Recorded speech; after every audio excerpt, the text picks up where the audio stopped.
بانی کو اسپتال منتقل نہ کرنے پر توہین عدالت درخواست کی جلد سماعت کی جائے۔ پی ٹی آئی نے سپریم کورٹ میں متفرق درخواست دائر کر دی، اعتراضات دور کر کے دوبارہ درخواست بھی جمع کروا دی۔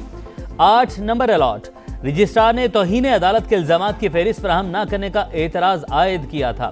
بیرسٹر گوہر کا کہنا ہے اعتراضات عبوری نوعیت کے تھے، چاہتے ہیں بینچ بن جائے اور جمعرات کو سماعت ہو۔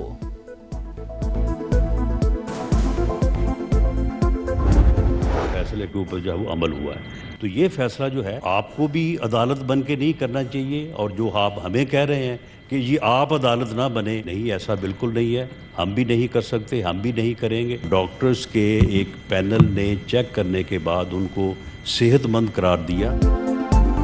اپوزیشن عدالتی فیصلے کی خود سے تشریح نہ کرے، ہم بھی عدالت نہیں بن رہے، آپ بھی نہ بنے۔ حکومت نے سپریم کورٹ کے فیصلے پر عمل درآمد کیا، ڈاکٹرز کے ایک پینل نے بانی کو صحت مند قرار دیا۔ مشیر وزیر اعظم رانا ثناء اللہ کا سینٹ میں خطاب، بیرسٹر علی ظفر کا کہنا تھا بانی کو شفا اسپتال لے جایا گیا، نہ ہی میڈیکل بورڈ بنا، سپریم کورٹ کے حکم کی کھلم کھلا خلاف ورزی کی گئی، سیاسی مخالفت اپنی جگہ لیکن بانی کی صحت سے نہ کھیلا جائے۔ متحدہ اپوزیشن کی سپریم کورٹ کے فیصلے پر عمل درآمد کے لیے پارلیمنٹ میں قرارداد لانے کی تجویز، عدالتی فیصلوں کا احترام کرنے پر زور۔ پارلیمانی پارٹی کا اجلاس، جے یو آئی کی شمولیت کا خیر مقدم، پارلیمنٹ کے اندر منظم، مؤثر اور مربوط مشترکہ کردار ادا کرنے کا فیصلہ، مشترکہ حکمت عملی کے لیے کوارڈینیشن میکانزم تشکیل دینے پر اتفاق، اعلامیہ جاری۔ وزیر اعظم کے خلاف تحریک عدم اعتماد آئے گی تو دیکھا جائے گا، تحریک لانا اپوزیشن کا حق، کوئی نہیں روک سکتا۔ اسپیکر قومی اسمبلی ایاز سعدی کی پارلیمنٹ ہاؤس کے باہر گفتگو، کہا اپوزیشن کے استعفے اس لیے منظور نہیں کیے کہ وہ کمیٹیوں میں آئیں، اپوزیشن کو مذاکرات کی دعوت دے دے کر تھک چکے، ان پر منحصر ہے وہ آتے ہیں یا نہیں۔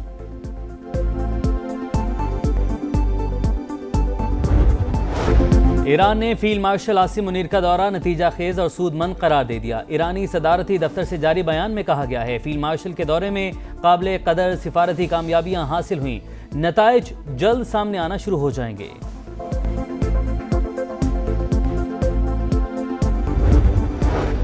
مشرق وسطی میں کشیدگی ختم کرانے کی سفارتی کوششیں، فیلڈ مارشل عاصم منیر کی تہران میں صدر مسعود پزشکیان سمیت اعلیٰ ایرانی قیادت سے ملاقاتیں، امریکہ ایران کشیدگی روکنے کے اقدامات اور آبنہ ہرمز دوبارہ کھولنے پر بات چیت، تنازع کے فوری خاتمے پر زور۔ وزیر داخلہ محسن نقوی کہتے ہیں ایرانی صدر سے ملاقات میں اہم پیش رفت ہوئی، اسلام آباد ایم او یو کی بحالی کے لیے بات چیت، میٹنگ انتہائی مثبت نوٹ پر ختم ہوئی۔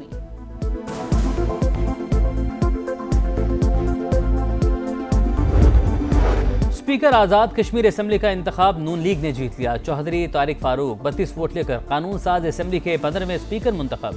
پیپلز پارٹی کے چوہدری قاسم مجید نے 13 ووٹ حاصل کیے، نومنتخب اسپیکر چوہدری طارق فاروق نے حلف اٹھایا۔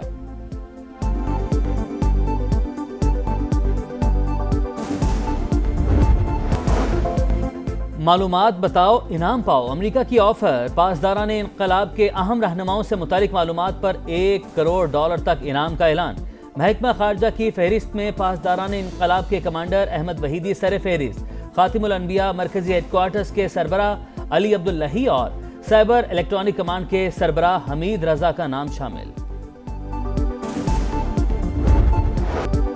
ایران کے خلاف فوجی محاذ معاشی جنگ میں تبدیل، تہران سے منسلک 60 اداروں، افراد اور جہازوں پر پابندیاں عائد، ایران کو بعض ترسیلات زر کی اجازت دینے والے عمومی لائسنس معطل، ممالک کو نشاندہی کردہ سرگرمیاں بند کرنے کے لیے واضح ڈیڈ لائن، کارروائی نہ کرنے پر یک طرفہ ایکشن کا اعلان۔ امریکی وزیر خزانہ کہتے ہیں ایران کے ڈیجیٹل اثاثوں، ٹیکنالوجی، ہوا بازی اور بحری شعبوں کو ہدف بنایا جائے گا۔ اسٹیٹ ڈپارٹمنٹ کے مطابق ان کمپنیز کو ٹارگٹ کر رہے ہیں جو ایرانی تیل کی منتقلی میں ملوث ہیں، ان میں یو اے ای، چین، سنگاپور اور یورپ کی کمپنیز شامل ہیں۔ ایران کی فوجی اور جوہری سرگرمیاں ختم کرنے کا عمل جاری رکھیں گے۔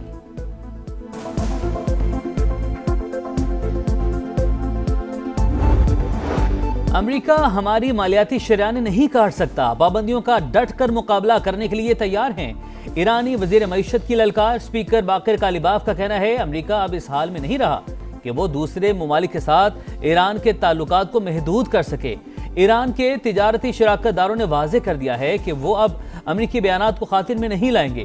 ترجمان ایرانی حکومت فاطمہ مہاجرانی بولیں حکومت کا عزم مزید پختہ، ماضی کی طرح اس بار بھی مشکلات سے نکل آئیں گے۔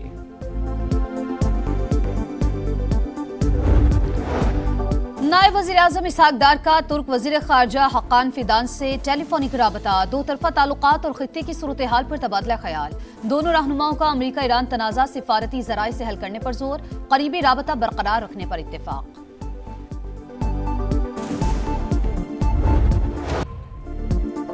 راولپنڈی میں شوہر اور گھریلو ملازم کے ہاتھوں خاتون کا مبینہ قتل، تحقیقات میں پیش رفت، دونوں گرفتار ملزمان کے لاہور میں ڈی این اے اور پولی گرافک ٹیسٹ مکمل۔ راولپنڈی پولیس کا تفتیش کے لیے قانونی ماہرین کی خدمات لینے کا بھی فیصلہ، پولیس ٹیم سے مشاورت اور معاونت کریں گے۔ مقتولہ کے گرفتار شوہر اور ملازم کو جسمانی ریمانڈ ختم ہونے پر کل دوبارہ عدالت میں پیش کیا جائے گا۔ اس واقعہ کا جو حقیقت تھی اسے تبدیل کرنے کی کوشش کی گئی۔ دو ان کی ویڈیوز جو ہیں وہ پولیس نے نکالی ہیں۔ شادی کے معاملے میں جب بات آ جاتی تھی تو وہ ہمیشہ ذرا سی چپ ہو جاتی تھی۔ یہ اتنی شاکنگ سچویشن ہے ہماری فیملی کے لیے۔ ہینا جاوید کو انصاف دو، سما کی خصوصی ٹرانسمیشن۔ راولپنڈی کے لال کرتی میں ہستی کھیلتی زندگی ہمیشہ کے لیے خاموش۔ ہینا جاوید کے بے رحمانہ قتل نے قانون، انصاف اور انسانیت کے ضمیر کو ہلا کر رکھ دیا۔ کیا گھریلو تشدد کی داستان مقتولہ کے شوہر کے ماضی سے جا ملتی ہے؟ قانون سے گرفت سے بچنے کے لیے خودکشی کا ڈرامہ کب منطقی انجام کو پہنچے گا؟ کیا متاثرہ خاندان کو انصاف ملے گا؟ کیس کی ہر پوشیدہ پہلو پر قانون دانوں، ماہرین نفسیات اور تفتیشی امور کی تفصیلی بات چیت۔ میر رضا قتل کیس کی تفتیش اور پوسٹ مارٹم پر اہم سوالات اٹھ گئے۔ اہل خانہ کا جوڈیشل کمیشن پر اعتراض، سندھ ہائی کورٹ نے تحقیقاتی ٹیم کو تفتیش مکمل کرنے سے روک دیا۔ درخواست پر گزشتہ سماعت کا تحریری حکم نامہ جاری، عدالت نے 19 فریقین سے 31 اگست تک جواب طلب کر لیا۔ میر رضا کے بزنس پارٹنر محمد احمد کے بھائی نے بھی عدالت سے رجوع کر لیا، عبوری ضمانت منظور۔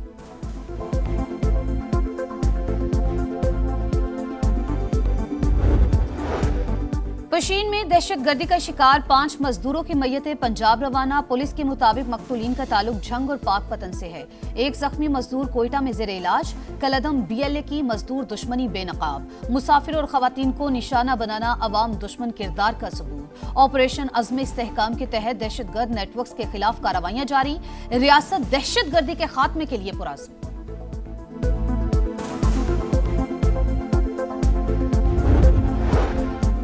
صفائی ستھرائی ہوتی نہیں، بل کیوں بھریں؟ عوام نے ستھرا پنجاب کا بلنگ سسٹم مسترد کر دیا۔ 7 ماہ میں جاری بلوں کی صرف 3% رقم کی وصولی، 13 ارب روپے کے بلوں میں سے صرف 36 کروڑ روپے وصول ہو سکے۔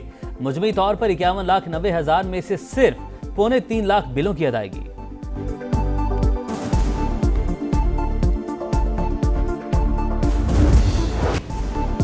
پنجاب میں تعلیم کے دعوے آسمان پر لیکن بچے زمین پر، متعدد سرکاری اسکول بنیادی سہولیات سے محروم، کئی اسکولوں میں فرنیچر اور ٹوائلٹس نہ ہونے کا انکشاف۔ سما نے سرکاری اسکولوں کی ابتر صورتحال کا پول کھول دیا۔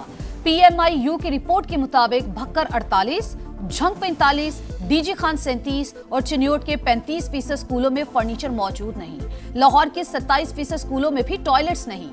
گڈ گورننس کے ادھورے خواب دکھا رہا ہے سما، دیکھ رہا ہے پورا پاکستان۔